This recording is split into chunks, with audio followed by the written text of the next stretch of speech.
आज हमने माननीय आचार्य जी से एक विशेष अनुरोध किया है कि जम्मू कश्मीर में आर्य समाज की स्थापना किन परिस्थितियों में हुई थी, क्या कारण थे और किन कारणों से नहीं हुई थी। जो बाद में कारण बदले वो इतिहास की एक नाटिका है, जिसमें जम्मू कश्मीर के महाराजा के साथ में जब शास्त्रार्थ हुआ था पुरोहितों का और ईसाइयों का, उस शास्त्रार्थ की एक छोटी सी घटना जिनके कारण से आर्य समाज का जम्मू कश्मीर में मार्ग प्रशस्त हो सका। तो उस घटना को हमने निवेदन किया था कि बच्चों ने तैयार किया और दिल्ली से वो यहाँ पर आए हुए हैं। तो अगर आपकी अनुमति होगी तो हम इस मंच से वो दिखाना चाहेंगे घटना। तो उन्होंने अपनी स्वीकृति दी है, उसके लिए मैं आपका बहुत बहुत आभार करता हूँ, बहुत धन्यवाद करूँगा।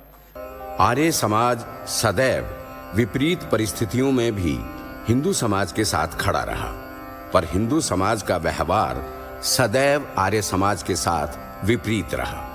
जब भी आर्य समाज ने हिंदू जाति को पतन की ओर ले जाती उनकी अंधविश्वास और पाखंड कुरीतियों का खंडन किया, तो हिंदू समाज को आर्य समाज सदैव अपना विरोधी लगा।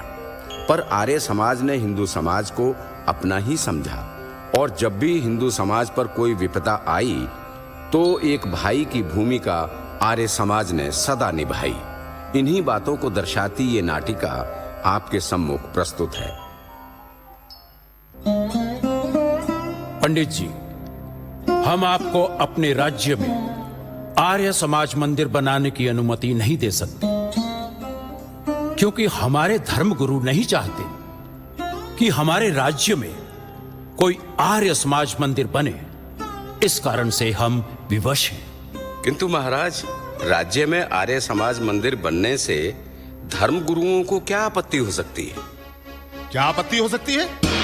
अरे आपके हर कार्य से आपत्ति है हम सबको।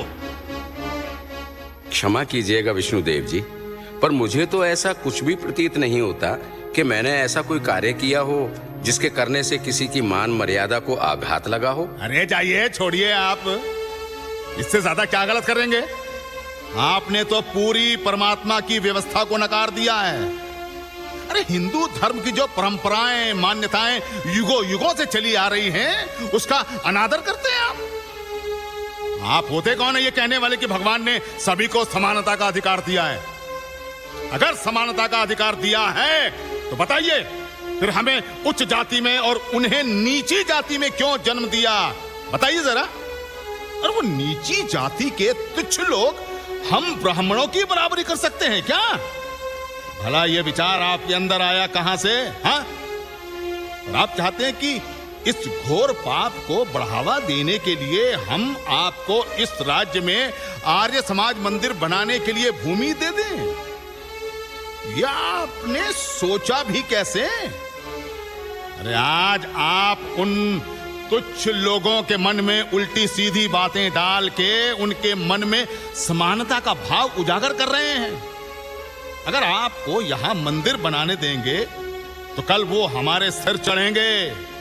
ये घोर अपराध कदापि इस राज्य में नहीं होगा। हम कभी भी आपको यहाँ आर्य समाज मंदिर नहीं बनाने देंगे, नहीं बनाने देंगे। हाँ विष्णुदेव जी एकदम सही कह रहे हैं। अरे हम बिल्कुल नहीं बनने देंगे, बिल्कुल नहीं बनने देंगे। हम यहाँ आर्य समाज का मंदिर नहीं बनने देंगे। हम सब ब्राह्मण विष्णुदेव जी की बातों से सहमत हैं। बिल्कुल सहमत हैं। क्यों जी, आप सब क्या कहते हैं? बोलिए। बिल्कुल हम नहीं बनने देंगे, नहीं बनने देंगे आर्य समाज मंदिर। देखिए, शांत हो जाइए। ऐसा नहीं है, आप मुझे अपनी बात समझाने तो दीजिए। अगर मेरी बात वेद विरुद्ध हुई तो निसंदेह मैं आप सबकी बात मानकर चुपचाप इस राज्य से चला जाऊंगा। पर एक बार मेरी बात तो सुनिए। हमें कोई भी बात नहीं सुननी है। नहीं, हमें नहीं सुननी है। आपके पास जाइए, जाइए। हाँ, जाइए यहाँ से। सब शांत हो जाइए, सब शांत हो जाइए। देखिए पंडित जी, जब हमारे राज्य का पूरा ब्राह्मण समाज ही नहीं चाहता कि इस राज्य में आर्य समाज मंदिर बने, तो हम अपने राज ऋषि और राज्य के ब्राह्मणों की बातों का अनादर नहीं कर सकते। आप समझने का प्रयास कीजिए। ठीक है महाराज, अगर आपका ब्राह्मण समाज नहीं चाहता कि आपके राज्य में आर्य समाज मंदिर बने, आपको जैसा उचित लगता है आप वैसा ही करें। तो देखा आपने कि किस तरह कश्मीरी पंडितों के आक्रोश के आगे राजा ने बिना पंडित गणपति जी की बातों को सुने अपना निर्णय सुना दिया। अब इसे हम क्या कहें, राजा की लाचारी या फिर अंधविश्वासी पंडितों का डर? उस समय भारत में ईसाई धर्म का प्रसार प्रचार पुरजोर से चल रहा था। ईसाई धर्म प्रचारक पूरे भारतवर्ष में घूम घूम कर अपने धर्म का प्रचार कर रहे थे और दलित एवं निर्धन लोगों को ईसाई बनाने का कार्य कर रहे थे। और उन्हीं ईसाई प्रचारकों में से एक थे फादर जॉनसन, जो ईसाई प्रचारक का कार्य कश्मीर में संभाल रहे थे। मैं आप सबके सामने आया हूं उस एक ही सच्चे और पवित्र आत्मा के बारे में आप सबको बताने और समझाने कि हम सब उस पवित्र आत्मा की संतान हैं और उसी की प्रार्थना से और उसी पर आस्था और भरोसा रख के हम सब दुखों से पार पा सकते हैं। और आप सबको भी उस रिलीजन, उस धर्म का त्याग करना होगा जिसमें आप सभी को इक्वल यानी बराबरी का अधिकार नहीं मिलता हो। दुनिया में एक यीशु मसीह का ही लोग है हमारे जैसा, जो आप सबको प्यार, रिस्पेक्ट देगा और अपनाएगा। लेकिन फादर, दुख और अपमान तो सदियों से हमारे पूर्वज भी सहते आए हैं। इतना सब कुछ सहने के बाद भी उन्होंने तो अपने धर्म का त्याग नहीं किया, तो हम कैसे करते? मुखिया जी, फादर सही कह रहे हैं। ये धर्म, जात पात, ऊंच नीच की नौटंकी अब बर्दाश्त नहीं होती। अरे बिरजू, चुप कर जा। अरे क्या बोल रहा है तू? पगला गया है क्या? क्यों क्यों चुप हूं? हाँ, क्यों चुप हो हम मुखिया जी? मुखिया जी, जो गलती हमारे पूर्वजों ने की है वो गलती अब हम नहीं करेंगे। और अगर फादर हमें अपनाकर इज्जत की जिंदगी दे रहे हैं तो हमें फादर की बात माननी चाहिए। भाई बिरजू बात तो सही कह रहा है, एकदम ठीक बोल रहा है। बिल्कुल ठीक बोल रहा है ये। मैं तो बिरजू के साथ हूँ। मैं भी हूँ। मुझे भी बिरजू की बात सही लगती है। बिल्कुल ठीक लगती है, मुझे भी लगती है। हम सब बिरजू के सहमत हैं मुखिया जी, हम सब बिरजू के साथ हैं। अरे लेकिन ये गलत है भाई। अगर हमारे पूर्वजों ने ये राह नहीं अपनाई तो अवश्य कोई कारण रहा होगा। मैं इस कार्य में आप सबसे सहमत नहीं हूँ, बाकी आप सबको जो अच्छा लगता है वो आप लोग करें। और इस तरह स्वर्ण जाति के द्वारा फैलाई नीची जाति के अपने भाइयों के तिरस्कार की इस हिंदू धर्म की अंधविश्वासी झूठी मान्यताओं को हथियार बनाकर फादर जॉनसन उन निर्धन गरीब सैकड़ों हिंदुओं को ईसाई बना रहे थे। जब इसकी सूचना कश्मीरी पंडितों को मिली तो वो सब बहुत क्रोधित हुए। उन्हें लगा कि अगर सभी दलित ईसाई बन गए तो उनके लिए समस्या हो जाएगी। इसलिए कश्मीरी पंडितों ने इसकी शिकायत राजा के सम्मुख रखी और राजा को कहा कि इस तरह के कार्यों पर रोक लगाई जाए, कश्मीर से फादर जॉनसन को बाहर किया जाए। राजा ने फादर जॉनसन को जब सभा में बुलाया तो फादर जॉनसन ने राजा से निवेदन किया, जब वो सभा में आए तो कश्मीरी पंडित और आम जनता भी सभा में उपस्थित हो। राजा ने इसका कारण पूछा तो फादर जॉनसन ने कहा कि इसका कारण वो सभा में ही आकर बताएगा। फादर जॉनसन कश्मीर राज्य में अब तक एक प्रतिष्ठित व्यक्ति बन चुके थे, इसलिए राजा को उनका ये निवेदन स्वीकार करना पड़ा। फादर जॉनसन ने राजा के सम्मुख ये निवेदन क्यों किया, आइए देखते हैं। राजा जी, अगर लोग अपना मर्जी से खुशी खुशी यीशु मसीह की शरण में आ रहे हैं तो मुझे नहीं लगता कि इसमें किसी को कोई प्रॉब्लम यानी का परेशानी होना चाहिए। महोदय जॉनसन जी, समस्या है क्योंकि आप अधर्म कर रहे हैं। अगर भगवान ने इन्हें शूद्र जाति में पैदा किया है तो आप क्यों इन्हें भ्रमित करके ईसाई बना रहे हैं? ये पाप है। आप भगवान की न्याय व्यवस्था को इस तरह बिगाड़ नहीं सकते। परमेश्वर ने वेद पुराणों में कहा है कि ये हमारा शरीर 4 वर्णों को दर्शाता है। शरीर में ब्राह्मणों को मस्तिष्क, क्षत्रियों को भुजा, वैश्यों को जंघा और शरीर के अन्य अंग तथा शूद्रों को पैर के समान माना जाता है। यही परमेश्वर की व्यवस्था है और सदियों से इसी व्यवस्था से समाज चलता आ रहा है और आप इस व्यवस्था को बिगाड़कर हमारे धर्म का अपमान भी कर रहे हैं। फादर जॉनसन, हम आपका बहुत सम्मान करते हैं, इसलिए आपसे निवेदन करते हैं कि आप हमारे राज्य के लोगों को ईसाई बनाने का कार्य बंद कर दें। ऑलराइट, ठीक है राजा जी, आपके रिक्वेस्ट के मुताबिक मैं अपने प्रचार का काम बंद कर दूंगा, पर मेरा एक कंडीशन यानी कि एक शर्त है। शर्त?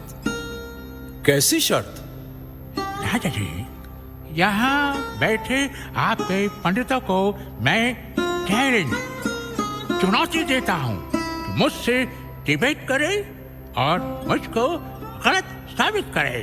फादर जॉनसन, आपका कहने का मतलब है कि हमारे पंडित आपसे शास्त्रार्थ करें?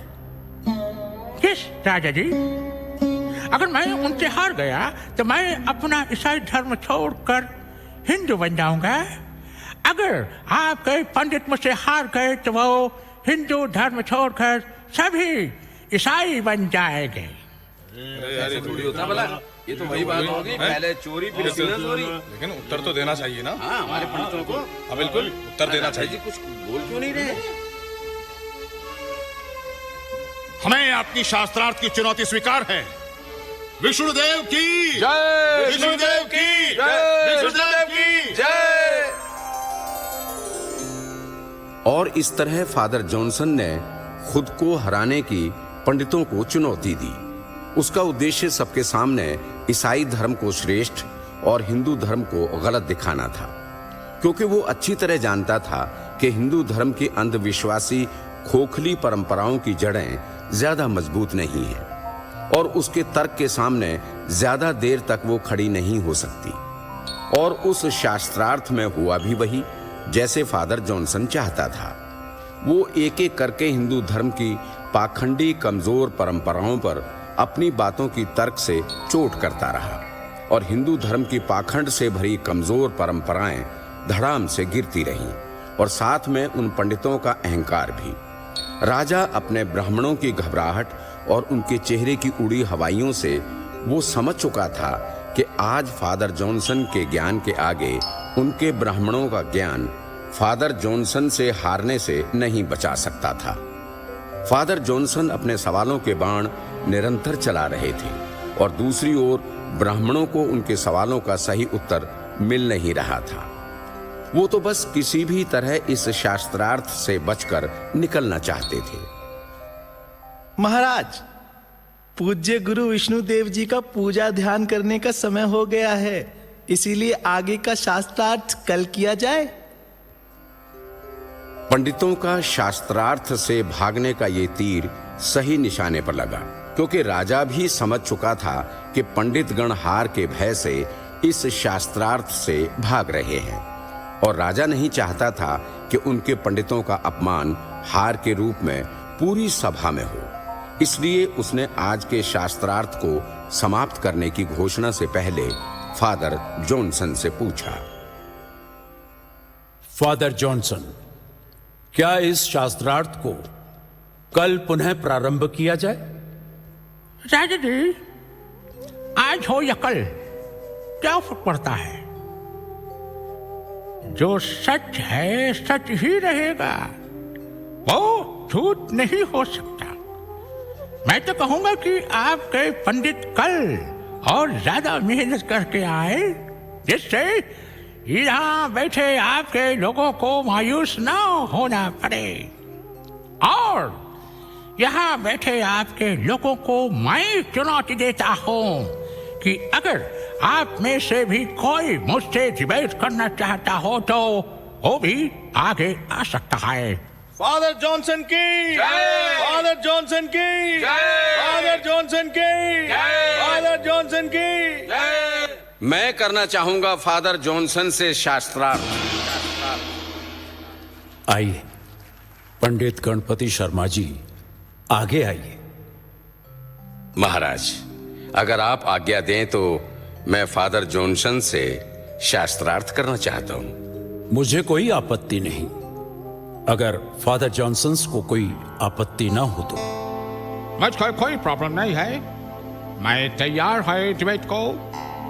मिस्टर गणपति, आजकल हिंदुओं में लोग जात पात छुआछूत के चक्कर में अपने ही लोगों को अपने से दूर कर रहा है। ये कैसा धर्म है भला? यीशु मसीह कहता है कि इस दुनिया में हम सब एक है, और इसी कारण से ये सभी लोग जीसस क्राइस्ट की पनाह में जा रहा है। तो इसमें गलत क्या है? जहां पर एक दूसरे का कद्र नहीं होता वहां लोग क्यों रुकेगा? भला बताओ। जॉनसन महोदय, इसे मैं हिंदू धर्म की बुराई नहीं कहूंगा, बल्कि हिंदू धर्म के पतन का कारण कहूंगा, क्योंकि वो भूल गए कि हमारी आर्य संस्कृति ये है ही नहीं, और ना ही विष्णु देव जी द्वारा कहे गए वर्ण व्यवस्था का वो अर्थ है जिस प्रकार उन्होंने बताया। हमारा राष्ट्र सदैव से ही कर्म प्रधान राष्ट्र रहा है। वर्ण व्यवस्था का अर्थ जाति ना होकर वर्ण का सही मतलब होता है जिसके माध्यम से किसी का वर्ण किया जाए, यानी चयन किया जाए, छांटा जाए, उसको वर्ण कहा जाता है। मनुष्यों के गुण कर्म स्वभाव के आधार पर ही समाज को 4 भागों में बांट दिया गया है। ब्राह्मण, क्षत्रिय, वैश्य और शूद्र के लिए प्रयुक्त कहा गया सही शब्द वर्ण है, जाति नहीं। भाई पंडित जी, अगर वर्ण व्यवस्था कर्म प्रधान थी तो उसने जाति का रूप कैसे ले लिया? यहाँ हिंदू धर्म का दुर्भाग्य है मुखिया जी कि बौद्ध काल और मध्यकाल की विकृतियों के कारण और कुछ वामपंथी लेखकों के द्वारा वर्ण कर्म प्रधान व्यवस्था को जाति में प्रचलित किया गया, और वही विकृतियां हिंदू समाज को आज दीमक की तरह अंदर ही अंदर समाप्त कर रही हैं। और उसी का ये दुष्परिणाम आज हमारे सम्मुख प्रस्तुत है कि आज 2 भाई आमने सामने एक दूसरे का तिरस्कार कर रहे हैं। पंडित जी, इस तरह तो फिर कोई भी मनुष्य अपने कर्मों से श्रेष्ठ वर्ण अपना सकता है। जी महाराज, हमारे ग्रंथों में भी इसका उदाहरण मिलता है, कैसे अन्य वर्णों में होकर भी किस प्रकार अपने कर्मों से वो अन्य वर्णों में गए। विदुर दासी पुत्र थे, तथापि वे ब्राह्मण हुए और उन्होंने हस्तिनापुर साम्राज्य का मंत्री पद सुशोभित किया। महाराज, अगर आज हमारे भाई हमसे अलग हो रहे हैं तो इसमें जॉनसन महोदय का कोई दोष नहीं है, बल्कि दोष हमारा है और हमारे उन स्वर्ण जाति का है जिन्होंने सड़ी गली उन झूठी मान्यताओं के चक्कर में अपने भाइयों को जातिवाद में बांट दिया और उनके साथ सौतेला व्यवहार किया। आज सबसे ज्यादा इन्हें हमारे प्यार की आवश्यकता है। अरे पंडित जी क्या कर रहे हैं? इन्होंने तो उस अछूत को छू लिया। छी छी छी छी, पंडित जी ने तो अपना धर्म भ्रष्ट कर लिया इस अछूत को छूकर। ये क्या किया आपने पंडित जी? ये क्या किया? हम तो ऊंची जाति का बचपन से आज तक अपमान सहे और गालियां सुने हैं, उनका गंदगी उठाए हैं और देखते आए हैं कि हमारी परछाई भी आप लोगों को दूषित कर देती है। पर आपने तो मुझे गले लगा लिया। मुझे छूकर आपने अपना धर्म भ्रष्ट क्यों किया पंडित जी? बिरजू, अगर अपने भाइयों को गले लगाने से मेरा धर्म भ्रष्ट होता है तो मुझे ऐसा धर्म नहीं चाहिए, क्योंकि वो धर्म मेरे अपने भाइयों से बढ़कर नहीं हो सकता। No no no, I can't believe this. मुझको इस बात पे विश्वास नहीं है, और मुझे तो ये पंडित भी नहीं लगता है, क्योंकि पंडित नीच जाति का लोगों का परछाई अपने ऊपर पड़े तो अशुद्ध होने की बात करता है, और इसने तो बिरजू को गले लगाया। ये पंडित नहीं हो सकता है, ये कोई ढोंगी है जो ढोंग कर रहा है। जॉनसन महोदय, मैं पंडित हूं कर्मों से और एक सच्चा आर्य समाजी हूं। और आर्य समाज वेदों को मानता है, और वेदों में कहीं भी जातिवाद का वर्णन नहीं है। और आर्य समाज कर्म प्रधान व्यवस्था को मानता है, ना कि जाति प्रधान को। अगर फिर भी मेरी बातों पर विश्वास ना हो तो ये आर्य समाज के संस्थापक महर्षि दयानंद जी द्वारा लिखित सत्यार्थ प्रकाश, जॉनसन महोदय, आप इसे पढ़ें और इसे पढ़कर आपको अवश्य सच्चाई का बोध होगा। और पुस्तक का 13वां सम्मोल्लास अवश्य पढ़ें, आपको भी ईसाई धर्म का भी सच्चा बोध होगा। कि तुम आर्य समाजी है? जी जॉनसन महोदय जी, मैं ऋषि दयानंद जी का सच्चा अनुयायी हूं। तुमने पहले क्यों नहीं बताया कि तुम एक आर्य समाजी है? आपने पहले पूछा नहीं और मैंने इसलिए आपको बताया नहीं। No, no, no! ये डिबेट अब नहीं होगा। मैं इस आर्य समाजी से डिबेट नहीं करेगा। आर्य समाजी झूठा होता है, इसलिए मैं जा रहा है अपने लोगों को यहाँ से लेकर। बिल्कुल, अपने लोगों को साथ लो और चलो इधर से। ठीक है, समझ गया। तुम ही सुनो इस झूठे आर्य समाजी की बात। तो देखा आपने कि किस तरह पंडित गणपति जी ने लोगों को सत्य का बोध करवाया, और कैसे फादर जॉनसन को जब पता लगा कि पंडित गणपति एक आर्य समाजी हैं और उनके तर्क के आगे उनकी दाल नहीं गलेगी, तो हार के डर से आर्य समाजी झूठे हैं कहते हुए शास्त्रार्थ से भाग गए। अब बहुत हुआ। अपने हिंदू संस्कृति का इस तरह परिहास बनता नहीं देख सकते हम।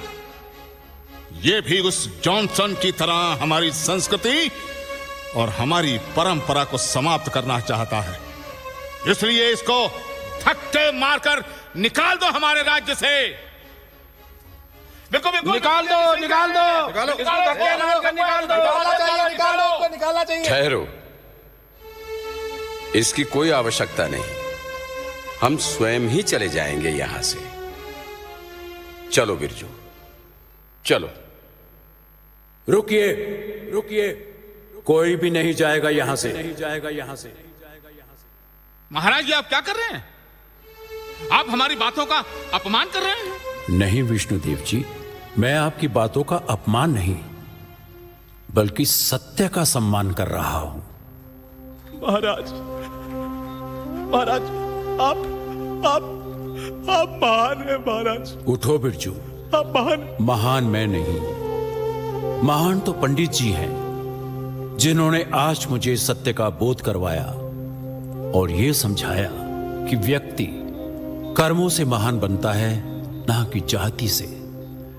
और आज मैं समझ गया हूं कि एक राजा का सच्चा कर्म और कर्तव्य क्या है।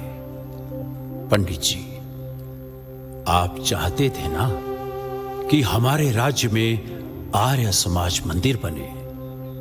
अब मेरी स्वयं की इच्छा है कि आप हमारे राज्य कोष के खर्चे से हमारे राज्य में आर्य समाज की स्थापना करें, और अज्ञानतावश जो हमारी प्रजा अंधविश्वास के झूठे जाल में फंसी हुई है, उनको आप सच्चे ज्ञान का बोध करवाएं। जय हो महाराज की, जय हो महाराज की, जय हो। तो देखा आपने, वही राजा जिसने पंडितों की बातों में आकर पहले अपने राज्य में आर्य समाज बनाने की अनुमति नहीं दी, पर बाद में उसी राजा ने पंडित गणपति जी का लोहा माना और राज्य के खर्चे पर स्वयं की इच्छा से आर्य समाज बनवाने की बात कही।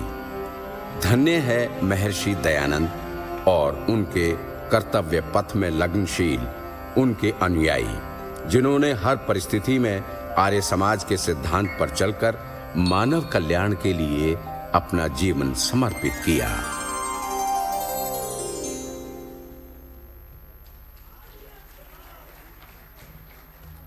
बहुत धन्यवाद बच्चों का, और एक सबसे बड़ा धन्यवाद माननीय आचार्य जी का, जिन्होंने इस पूरी नाटिका देख करके बच्चों को अपना पूरा आशीर्वाद दिया। ये सच्ची घटना है, इसमें थोड़े डायलॉग्स का अंतर तो हो सकता है, लेकिन महाराजा कश्मीर की ये सच्ची घटना है जो पूरे लेख है, और उन्होंने अनुमति दी थी कि हमारे राज्य में भी आर्य समाज आगे बनाई जाए। तो ये पूरी सच्ची घटना पादरी जॉनसन की पूरे इतिहास की है। आप समझ सकते हैं कि आर्य समाज ने इस जम्मू कश्मीर को क्या